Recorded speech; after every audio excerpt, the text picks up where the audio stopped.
நம்முடைய அருள் தாயாராக இருக்கக்கூடிய அருள்மிகு விசாலாட்சி அம்மையாருக்கும் திருக்கல்யாணம் சிறப்பாக நடந்தேறிக் கொண்டிருக்கிறது. பொதுவாக நமக்கெல்லாம் தெரியும், இந்த பங்குனி சித்திரையில எல்லாரும் வெயில் காலத்தில் இப்படிப்பட்ட ஆன்மீக நிகழ்வுகளை எல்லாம் நடத்த வேண்டும் என்ற நோக்கோடு நம்முடைய பெரியவர்கள் எல்லாம் ஏற்பாடு செய்திருக்கிறார்கள். குறிப்பாக சித்திரை திருவிழா என்றாலே நமக்கு தெரியும், மதுரையில ஆத்துல அலர் இறங்குவார். அந்த சித்திரை திருவிழாவுக்கு முன்னாடி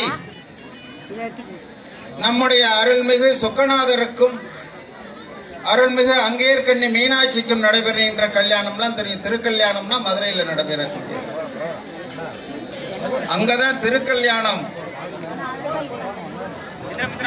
நடந்த இடம் மதுரை. அப்படி திருக்கல்யாணம் என்பது ஒரு பாவனையாக செய்யக்கூடிய ஒன்று. சாமிக்கு போய் திருக்கல்யாணம் பண்ணலாமான்னு கேட்பாங்க.